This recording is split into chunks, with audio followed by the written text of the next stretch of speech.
Namaskar, everybody, and a hearty welcome to you all to this morning's talk.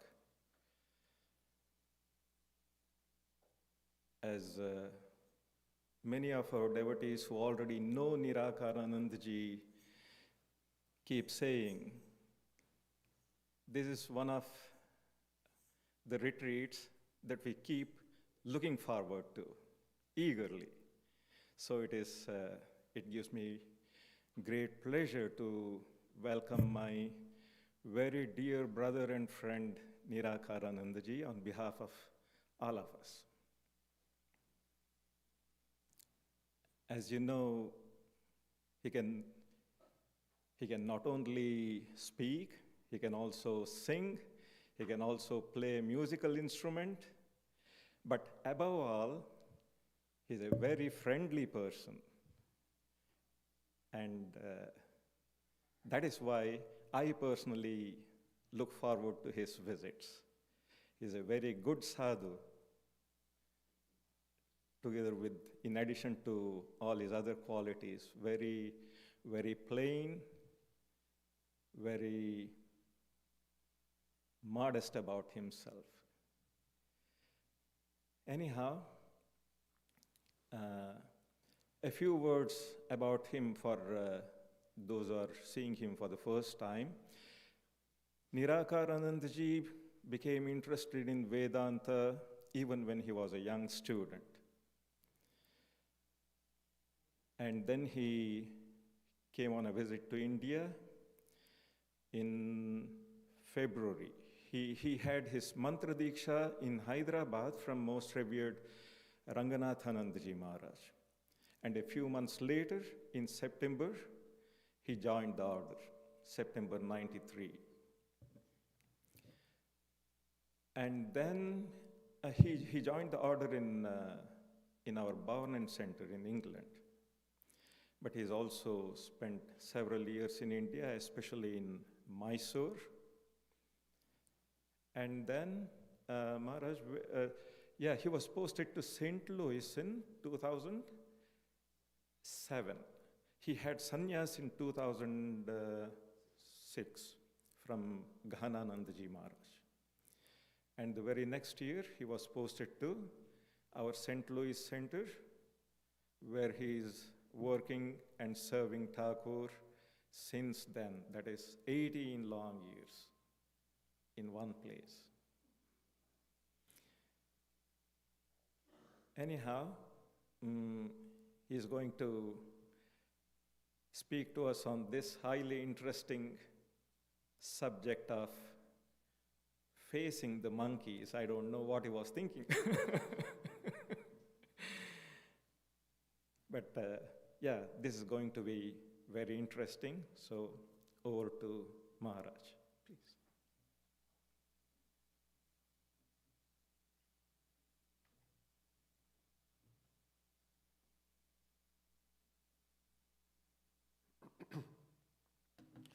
What an introduction, huh? I was thinking while Maharaj was saying all these things that he is very humble, as you all know, and he doesn't like you to show respect to him. So this is my opportunity to start my talk by saying, revered Swami Swahananda ji Maharaj, dear Swami Isha Sivananda ji, and dear friends. So let us start with a prayer to Swamiji. Om Namah Shri Yatirajaya Vivekananda Suraye Satchit Sukha Swarupaya Swamine Tapaharine Om Shanti Shanti Shanti. Salutations to the king of ascetics, the sage Vivekananda, who is of the nature of existence, knowledge, bliss, and who removes all our sorrows. So, I guess most of you will guess what the talk is about. We know when Swamiji was attacked by the monkeys in Benares, he drew a big lesson from that small incident in his life.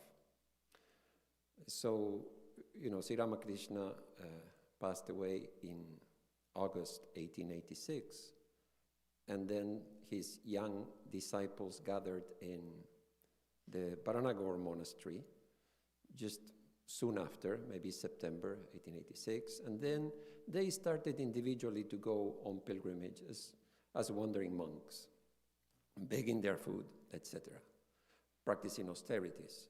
So the first pilgrimage that we know about that Swamiji undertook was in August 1888, almost 2 years later.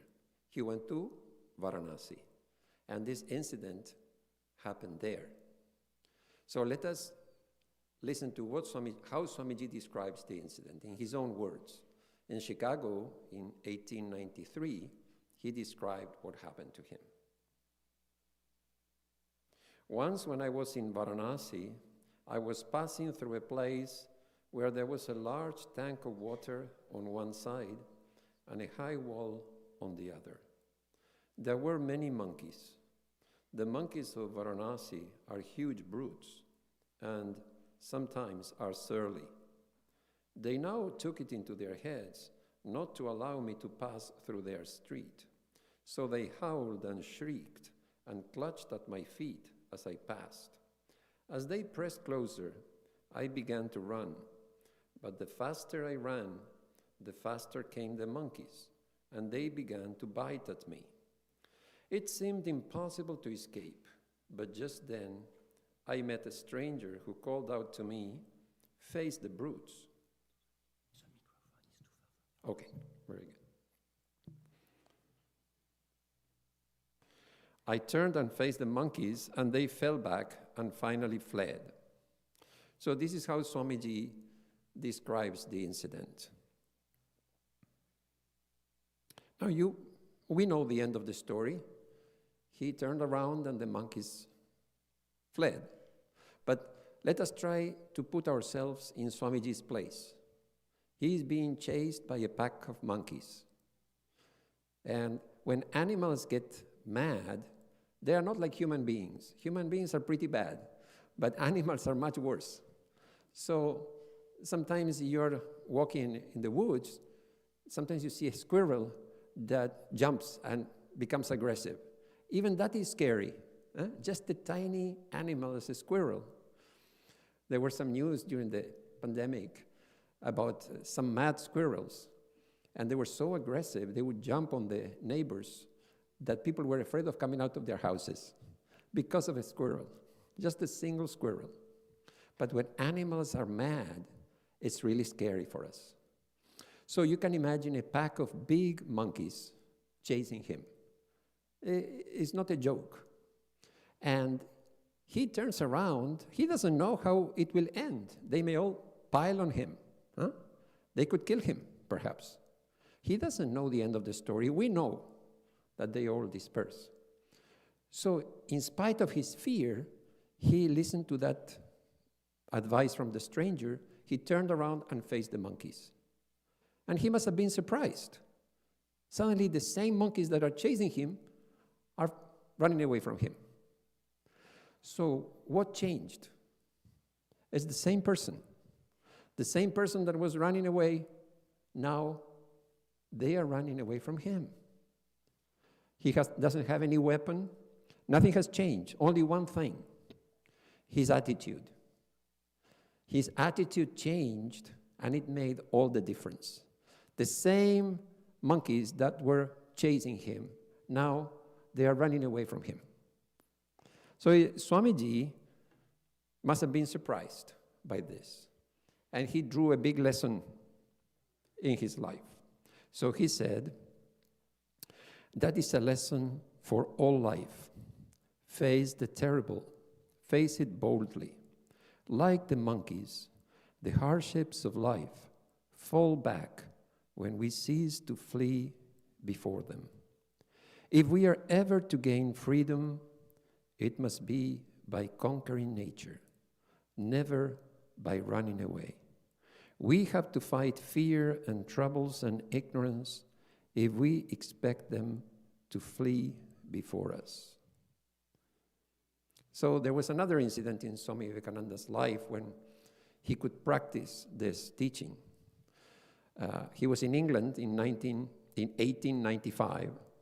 He was walking across some fields with a couple of devotees, and suddenly, out of nowhere, a bull came charging. So one of the devotees ran to safety behind the fence, but the other devotee fell down and couldn't get up in time. So here is the bull charging, and the devotee is helpless, and Swamiji, there is no time to help. So he stood between the charging bull and the devotee. And he was thinking, how far is it going to throw me? And then suddenly the bull stopped and went away. So for the second time, Swamiji could practice this, face the brutes. Of course, he is not telling us to do the same, but there is a lesson for all of us as regards our spiritual life. So Swamiji says, we have to fight our fears, troubles, and ignorance if we expect them to flee before us. So I think he's telling us about the monkeys. There are 3 types of monkeys. He says, fear, troubles, and ignorance. We should not run away from them. So let's look first at the first type of monkey, the fear monkey. So there is a book in Sanskrit, a poem called Vairagya Shatakam. And there, Bhartrihari, the author, he enumerates in one verse all the types of fear that we have in our lives. So he says, in enjoyment, there is the fear of disease. And that makes sense. I may like to eat sweets, but I know if I eat too many, I may get diabetes. So that fear, whenever I am enjoying something, whenever I run after pleasure, there is always that fear in the back of my mind that if I go too far into pleasure, I'll get disease. It's a very common experience we all have. So in enjoyment, there is the constant fear of disease. In social position, there's the fear of scandal. Now, for ordinary people like us, we may not be too worried. But imagine a famous politician. They are always afraid, if something embarrassing comes out, what will happen? Of course, nowadays, they may not be so worried. Things have changed a lot. But generally, if you are very high in society, these people have that constant fear. Nothing, there should be no scandal. They always have that fear in the back of their minds. Then in wealth, there is the fear of kings. In those days, in the old days, if you're wealthy and the king is displeased with you, he can take everything away from you. So wealthy people will be afraid of the king. In honor, there is the fear of humiliation. Again, in the old days, if you are a noble person and somebody humiliates you, they would challenge to a duel because it's better to die than to live humiliated. So in honor, there is that fear of humiliation. In power, there is the fear of enemies. Again, you may say, well, most of us don't have enemies. We have our lives. There may be people we don't like. There may be people who don't like us. But to speak of enemies is a very strong word. But wherever there is power, there are enemies. If you are the CEO of a big company, even if you are a very nice person, you will have enemies. It goes with power. You can't help it. There will be people who will want that position. So no matter how straightforward you are, how honest you are, if you have power, you will have enemies. So in power, there is the fear of enemies. In beauty, there is the fear of old age. It's not that every person who is beautiful will be afraid of old age, but every person who is attached to their beauty, they will be afraid of old age. In learning, there is the fear of the other scholars. They may debunk my theory. And finally, in the body, there is the fear of death. That is universal. We all have this fear. To have a body is to be afraid of death. We may say, no, I'm not afraid of death. But if we are faced with a danger, that shows immediately that there is a reaction, the flight or fight. And it is hardwired in us. We cannot help it. The heart begins to pump faster, and there is a reaction. So that is ingrained in a jiva, in an ordinary human being under ignorance. So whoever has a body is afraid of death, to some extent. So you may ask, after all these types of fear, is there any hope for us? There are so many types of fear. But if you analyze all these fears, you can boil them down to two things, actually, two categories. The first one is, I am afraid of being separated from what I like. So, I like my money. I am afraid of losing it. I like my beauty. I am afraid of old age. I like being healthy. I like my power. I am afraid of being separated from the things I like. That is one aspect. The other aspect is, I am afraid of being united with what I don't like. I don't like to be in a car crash. I don't want to get an illness, etc., etc. So we see that at the root of all these fears is attachment. Basically, is the fear of losing what we want or getting what we don't want. That is all. So at the root of fear is attachment. To the extent that we can be detached, we'll be more and more fearless. Now you may ask, is it possible to be perfectly fearless? Yes. Is it easy? No. So it is possible, but it's very difficult. You have to become illumined. We have to know our true nature, who we really are. Then we can become perfectly fearless. Swami Prabhavananda tells a story from his memoirs. He was a young Swami or Brahmachari, I don't know, a young monk. And he was traveling with other monks in the Himalayas. It was a narrow path. There was a steep ravine on one side, and then this narrow path. And they're, one by one, they're just moving along. And then suddenly there is an avalanche of stones and rocks. And there is nowhere to fly, nowhere to escape. There is nothing they can do. It's just they're coming very quickly, and they're on this narrow path. So that's the end. It looks like this is it. We are gone. So instinctively, he turns around to look at an old Swami who was behind him. And he saw that Swami gave him a beautiful smile, like a knowing smile. Like, I know what's happening, and this is what I'm doing. I'm smiling.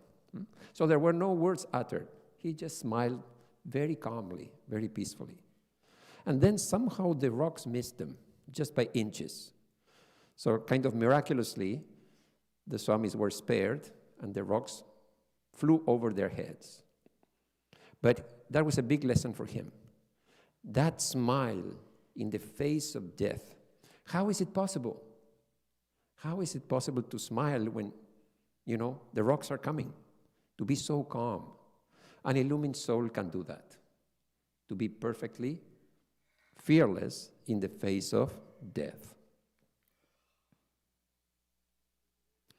But of course, Swamiji is telling us to face our fears, not to run away from them. Fear is a natural emotion. Even great souls will have fear. There is a story in Mahatma Gandhi's life. He was a young lawyer in South Africa, 24 years old, and he was traveling to see a client by train, first-class compartment. So one passenger complained that this person of color is in the first-class compartment.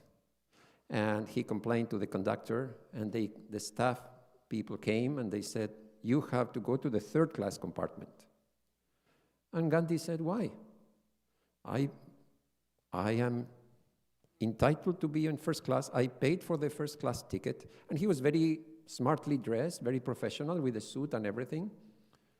So there was no reason to remove him, other than the color of his skin. But they said, "No. If you don't go to the third-class compartment, we'll kick you out of the train." And they did. So he was removed from the train, and he had to spend the night, cold night, in the waiting room at the station. He was cold and bitter and afraid. But that is considered a turning point in Gandhi's life. From that point onwards, he decided to fight the system that was making him afraid, oppressing him. So he decided, I will fight the system. You see, he could have been bitter about it and done nothing about it, and be afraid and never again buy a ticket to first class. But instead of that, he decided to face his fears. He was afraid, but still he fought to overcome his fear and fight the system. So there is a statue of Gandhiji in that station today. It's considered to be a very important incident in his life. Now, there is an interesting story. There is a well-known saying of Sri Ramakrishna. In Bengali, it goes like this: Lajja, Grina, Bhoy, Tin Thakte Noy. That means you cannot be spiritual so long as you have these three: shame, hatred, and fear. So, it is there in the gospel. People know this saying. So one day, when Holy Mother was alive in Udbodhana house, the ladies became noisy. And they must have been having fun. And so it was a bit loud. Holy Mother heard them, and he came to where they were and scolded them. And she said, "What is this? You are women. You are supposed to be quiet." In those days, that was the culture. The ladies were supposed to be quiet all the time and submissive. Now things have changed a lot. So at that time, Holy Mother scolded them. "What is this? You are women. Don't you have lajja? Women should show lajja." That means modesty. So Holy Mother scolded them. But one of the ladies, she answered back. She said, "Mother, you are telling us not to show lajja. Sri Ramakrishna said, you cannot be spiritual so long as you have lajja." So lajja means modesty and shame also. So she was telling, Sri Ramakrishna is telling, we should not have this lajja, this shame. And you're telling us we should have. Then Holy Mother's answer is very interesting. She said, what the Master said applies to those whose minds are immersed in the thought of God. But otherwise, I say, Holy Mother says, I say, Lajja, Grina, Bhoy, Tin Tak Te Hoy. Let all three remain: fear, hatred, and shame. So Holy Mother is contradicting Sri Ramakrishna. Isn't that interesting? Sri Ramakrishna is saying, you cannot be spiritual so long as you have these three. Holy Mother is saying, I say, let these three remain. I think it's all a matter of context. It is true, if we are really advanced, we cannot have these three. But on the other hand, if you have a job, if you have a family, you will be forced to display these emotions, whether you like it or not. It is to function in this world. These things will happen. We cannot just be, give it up altogether. So Holy Mother says, let all these three remain. Even Holy Mother showed these emotions. Once she had a toothache, and Swami Swahananda decided to call the dentist because Mother was suffering. So the dentist came to Mother's house, and then they looked for Holy Mother. She is nowhere to be found. So finally, Golap Ma comes and says to Sarat Maharaj, mother will not see the dentist. And Sarat Maharaj tried to plead with Golab Ma, please try to convince mother. She's suffering, she's in pain. But Golab Ma said no. She will not agree, we should not disturb her, that's it. So he had to pay the dentist, apologize, and send him back. And then they were looking for Holy Mother, and they found her under the bed, hiding. So she was afraid of the dentist. She's Mahamaya, and the mother of the universe. But she's showing this human side also, this human aspect. So regarding anger also, Prabhavananda Ji tells a nice story. He was a young brahmachari, and he had joined the monastery, and Swami Premananda was the novice master, and he was strict. So one day, he saw Swami Premananda scolding a brahmachari severely, angrily, and the thought crossed his mind, this holy man loses his temper. Like, I caught you, you know. So it just flashed in his mind, crossed his mind. Immediately, Swami Premananda, who was scolding this brahmachari severely, turned to Swami Prabhavananda and smiled, and then went back and continued to scold. So similar teaching, just a smile, no words spoken. But he says, Swami Premananda gave me to understand with that smile that he was not angry at all. He was just teaching the brahmachari. You see, you cannot be mad and then stop and smile and continue to be mad. We cannot do it. If we are mad, we are mad. If we are happy, we are happy. If we smile, we smile. You cannot combine like this. But he did that. So just one smile. So the anger was not real. But he was using that emotion. So Holy Mother went even further. She said, Jara che bhoy, tar hoy joy. Those who are afraid, they succeed. Now this seems to be contradicting Swamiji's teachings. Holy Mother says, those who are afraid, they are successful. Again, it's a matter of context. If we are overconfident in our spiritual life or in anything, it's dangerous. If you are going to invest your money and you're too adventurous, and you have no fear at all of the consequences, you can lose everything. So it is fear that is holding you back and say, okay, I should be careful in anything, spiritual or secular, whether you're investing your money or whether you are doing something else. Fear has a place in our lives. So Swamiji is telling us we should not run away from our fears, but also Holy Mother is telling us fear has a place in your life. Both are true. The point is, both are correct. Both teachings are true. So there is a place for fear.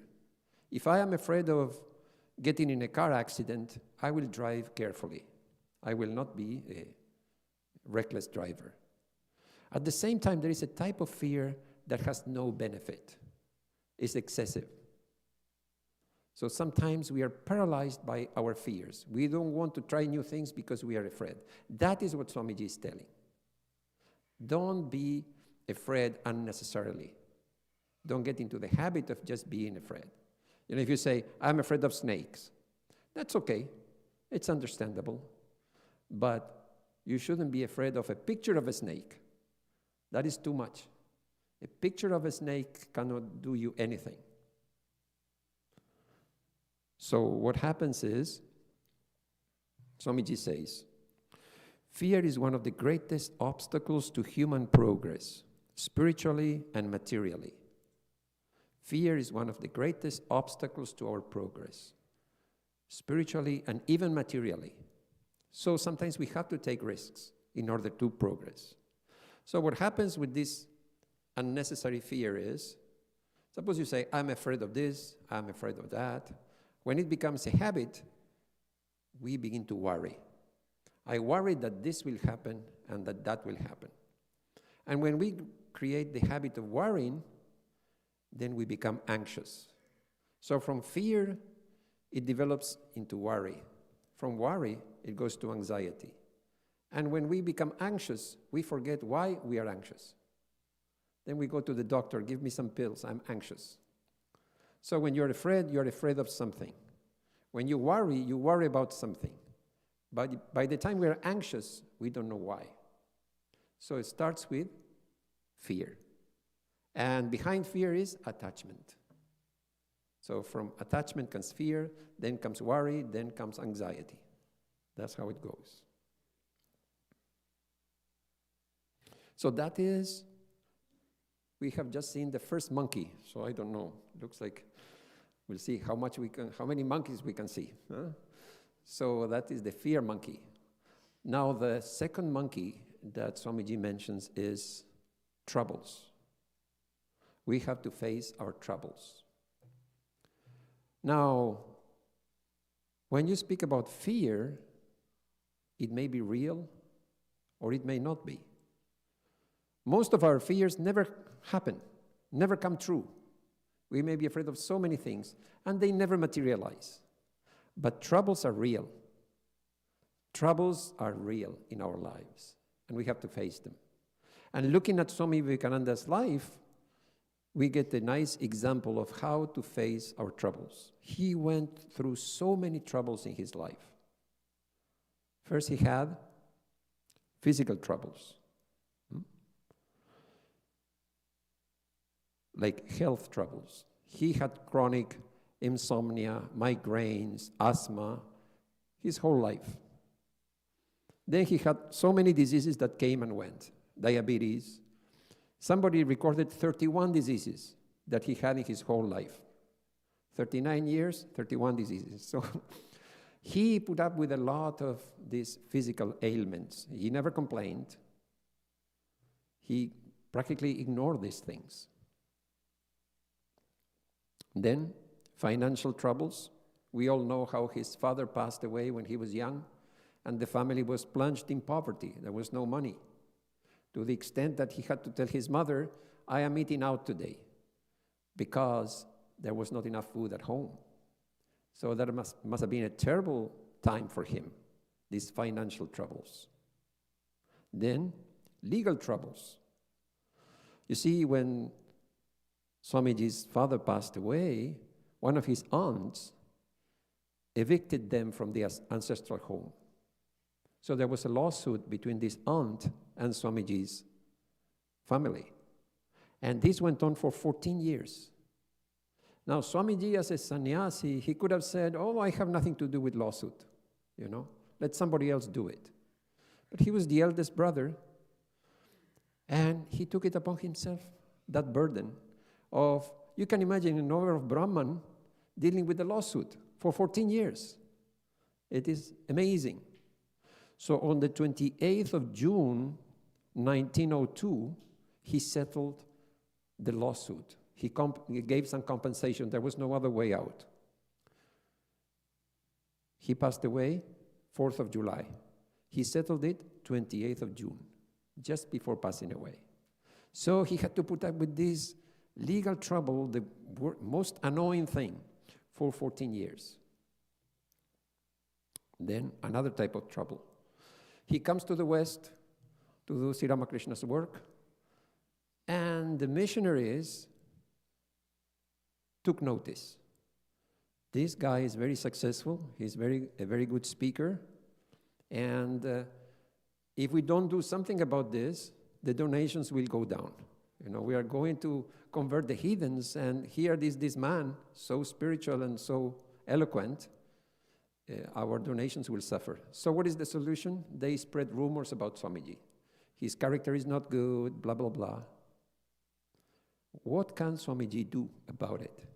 He's a young man in a foreign land, alone, against the propaganda machinery of the Christians, the missionaries. There is nothing he can do. He had to continue working through all that. People spreading all kinds of lies about his character, and he cannot do anything about it. So there's another type of trouble. Then he comes back to India, and his brother monks don't understand him. Another type of trouble. His own people don't understand him. he wants to start the Ramakrishna mission, and they say, this is not what Sri Ramakrishna taught us. This is your own idea. So he had to painstakingly, very slowly, convince his brother disciples that no, this is Sri Ramakrishna's work. I'm doing Sri Ramakrishna's work. And gradually they came around. But in the beginning it wasn't easy. Some of his brother disciples, they could not understand what Swamiji was doing.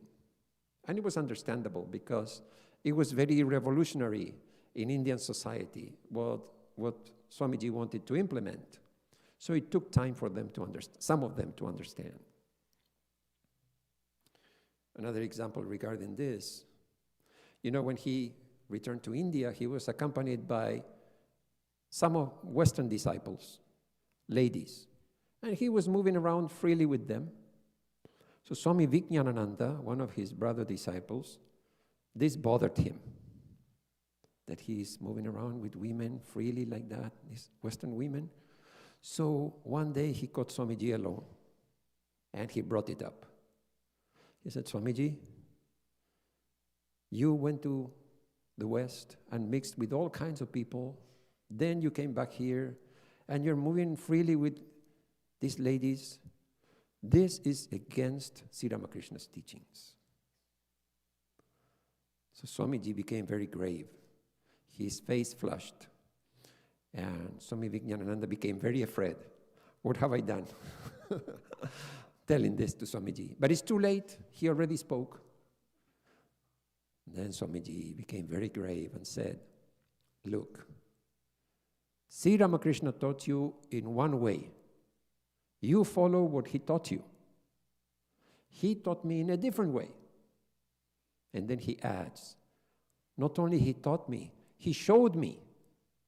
It's not just teaching, he showed me. And then he said, Sri Ramakrishna has erased the difference between male and female in me. So that is a very important statement. Normally, these saints, they will not go about telling these things. But because Swami Vijnanananda prompted him, pricked him, so this revelation came out, this truth came out, that Sri Ramakrishna has erased in me the distinction between male and female. And then he added, besides, do you think Sri Ramakrishna came only for men? Do you think Sri Ramakrishna came only for India? He came for the whole world. Male, female, east, west. There's no difference. So that shows how many troubles Swamiji had to undergo, that even he was not understood by his own brother disciples.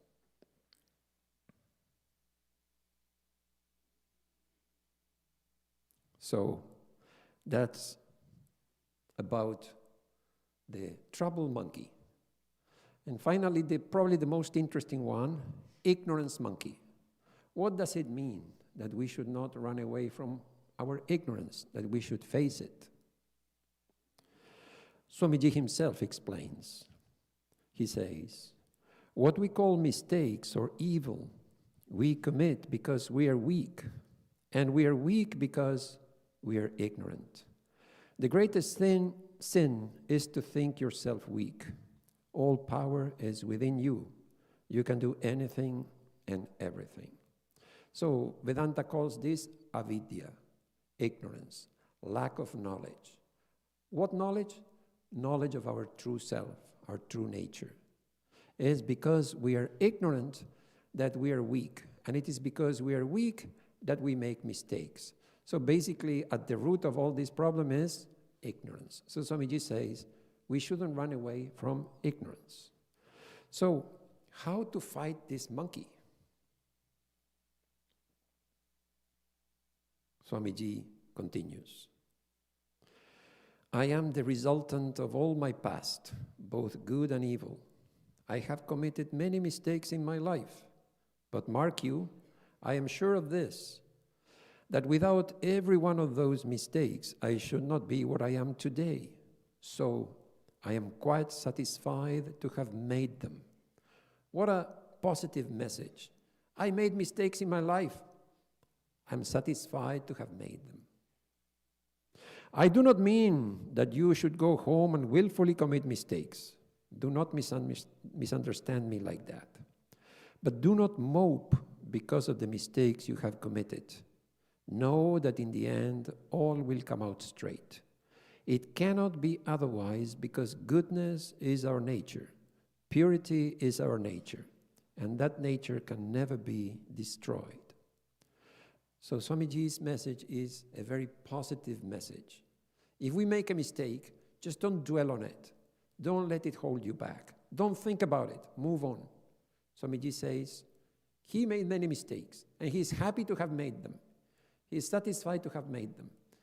And he says, thanks to those mistakes, this is what I am today, meaning a knower of Brahman.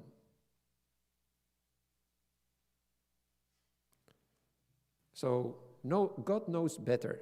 Even when sometimes we make mistakes, maybe he's drawing us to him or her that way. There's a nice Zen story about this. There was a guru who had many disciples. And one disciple had the duty of fetching water every day. He would go to the well and bring the water to the hermitage. So he had a pole with 2 buckets at each end, and he will bring the 2 buckets every day to the hermitage. So after some years, one of the buckets sprung a leak, and it was losing half of the water on the way. So this went on for some time, and then one day the bucket got depressed. And the bucket told the disciple, look, I am not good at all. I only bring half of the water I should be carrying. Why don't you change me? Get a new bucket. I'm not good for this. And the disciple said, no, this is going on fine. Don't worry. It is okay. You are doing the best you can. You are bringing half bucket of water. That is fine. Don't worry about it. Just continue. Do the best you can. So this went on for some more days. And then the bucket got depressed again. And said, no, you should really throw me away. I am no good at all. Look at the other bucket. It arrives in the hermitage full to the brim. And I am useless. Only half bucket. Please throw me away. So then the disciple told the bucket, look, I'll show you something. So he went out of the hermitage and showed the path to the well. And he said, do you see the path to the well? One side is full of beautiful wildflowers. He said, every day as you drop this water, it is making these beautiful flowers blossom. So the moral of the story is, sometimes we may make mistakes. Sometimes it may look hopeless, but God knows better. God knows. She looks at the bigger picture. She understands how to draw us to herself. I am reminded of another nice story. Once, a mother was doing some embroidery, and she had a toddler next to her. And the toddler wanted to play with the mother, and she said, Mother, why are you wasting your time with this ugly thing? All these threads are hanging. This is ugly. And the mother said, wait. And she continued the embroidery. And finally, she turned it around and showed to the boy and said, look, and it was a beautiful rose she had embroidered. But from below, the child cannot see. So in the same way, sometimes we feel, we have done something wrong. God knows better.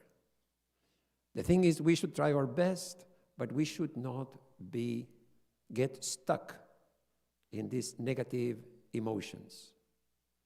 We are bound to make mistakes because we're human, and that's okay.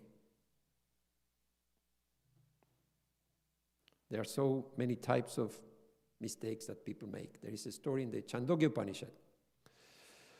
So it is said that the demons and the gods and the human beings approach the Creator to ask for instruction. So first the demons went to Prajapati and said, give us some instruction. And he said, Da. Have you understood? Yes, we have understood. Because the demons knew they are cruel, so they understood dayatvam, be kind, be compassionate, show daya. Then the gods approached Prajapati, and he said the same thing, da. Have you understood? Yes. Damyata, control yourselves. The gods are given to enjoyment. In heaven there is no illness, no old age, no suffering. So the gods are always enjoying. So Prajapati said, enjoyment is what is standing in your way to wisdom. So, damyata, control yourselves. Then the human beings approached Prajapati and he said the same thing, da. Have you understood? Yes. Datta, be generous. The human beings knew that they are self-centered by nature. So, be unselfish was the teaching for the human beings. And in a very poetic way, the Upanishad says, whenever there is a thunderstorm, the thunder is reminding us, da, da, da. That means be kind, be generous, and control yourselves. Because although the story speaks of demons and gods and humans, we all, as humans, we have all these three in us. Sometimes we run after pleasure like the gods. Sometimes we can be cruel like the demons. And all the time we are self-centered. So that is the type of mistakes that we make because of our ignorance. I have heard devotees tell me often, my dog is better than human beings. And it's hard to argue with that because the dog is so faithful, so loving. Even the worst person who has no friend, the dog will love them. So it is true. When you think about it, yeah, these pets, they are so loving, unconditional love, and very faithful. They will never betray you. So we human beings make so many mistakes. We are so self-centered, and yet there is something special about the human being. Swamiji says, the cow never tells a lie, and the stone never steals. But nevertheless, the cow remains a cow, and the stone a stone.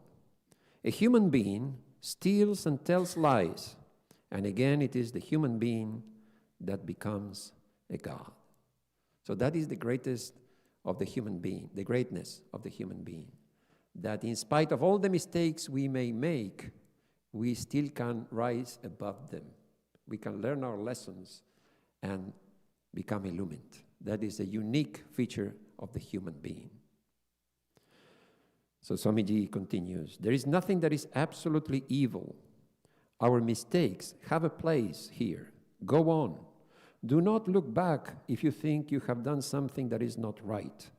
Now, do you believe you could be what you are today had you not made those mistakes before? Bless your mistakes then. They have been angels unawares. Hold on to the ideal.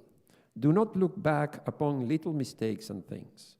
In this battlefield of ours, the dust of mistakes must be raised. Very bold statement. Like, hey, make mistakes if you must, but do something. Do something. Go on. Yes, if you make mistakes, so what? So it makes sense that a spiritual person will make mistakes. Suppose your ideal in life is to be a law-abiding citizen. What do you have to do? All you have to do is not break the law. And then you will say, I have not made any mistake.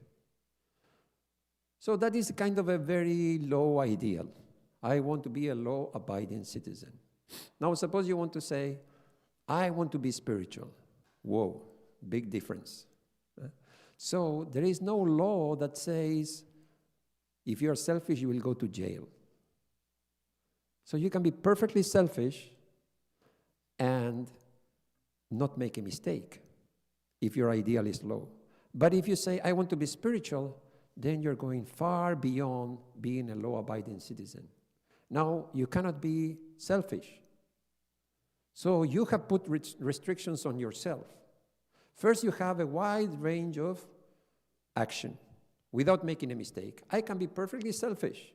I can do this and that, and still I feel I have not made a mistake.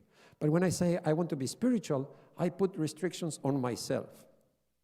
And I say, I cannot be selfish. Then whenever I am selfish, I made a mistake. So it's very logical. You can see how the higher your ideal, the more likely you are to make mistakes.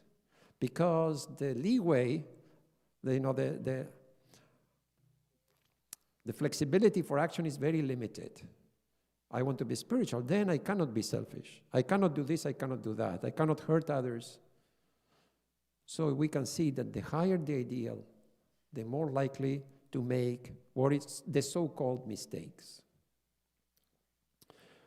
It is said that Edison, when he was trying to create the light bulb, he was trying to find the material for the filament, and he failed thousands of times. He tried so many materials, and everything failed.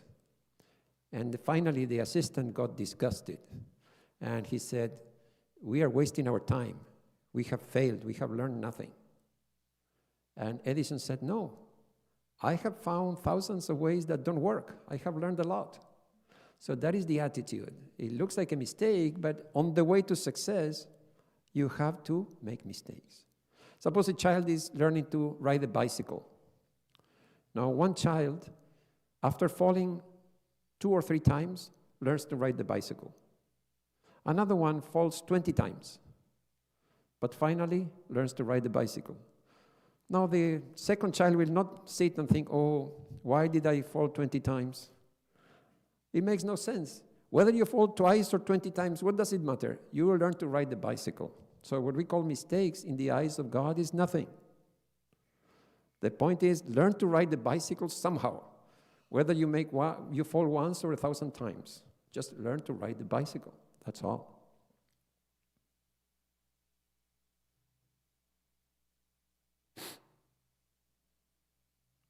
Sometimes, when we try to put these ideas into practice, we start making more mistakes than before.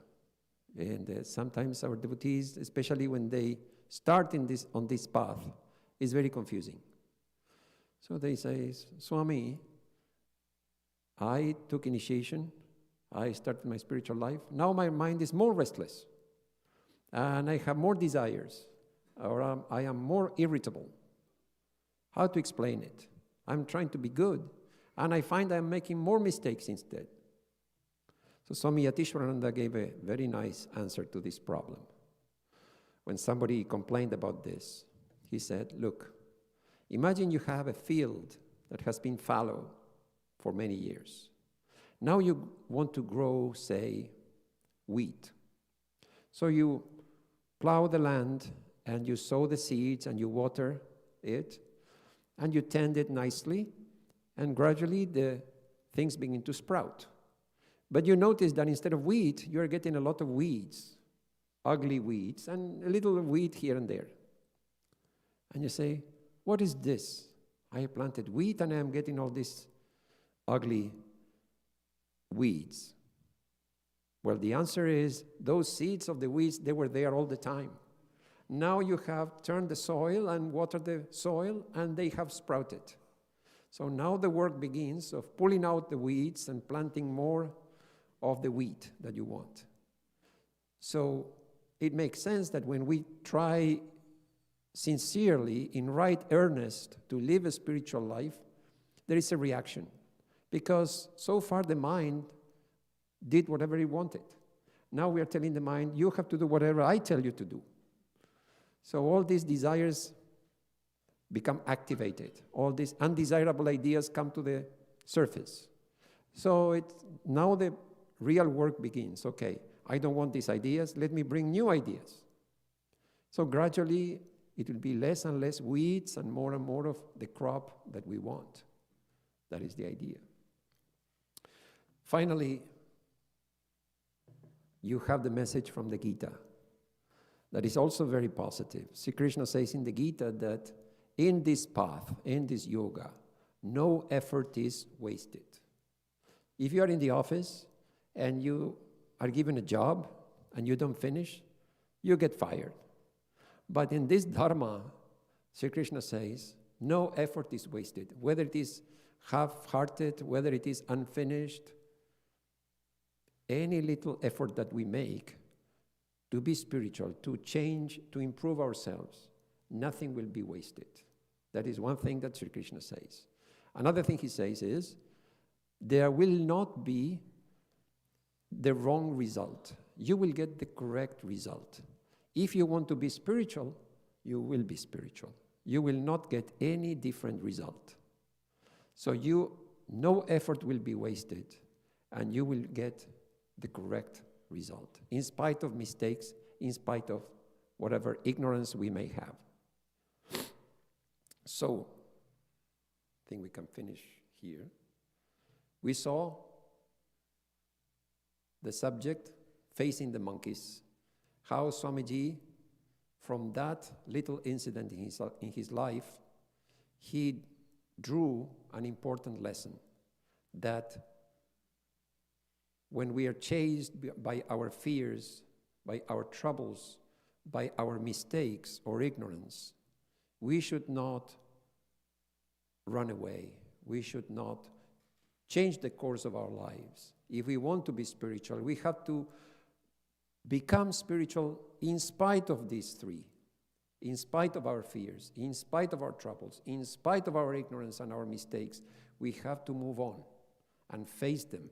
And like the monkeys, Swamiji says, when we boldly face these things and make up our minds to continue on this path no matter what, somehow these things, they lose their hold on us. We just go on no matter what. These things come and go, but our course is fixed and we move towards the goal no matter what. Om Asatoma Sadgamaya Tamasoma Jyotirgamaya Mrityorma Amritam Gamaya Om Shanti Shanti Shanti. Lead us from the unreal to the real. Lead us from darkness to light. Lead us from death to immortality. Om, peace, peace.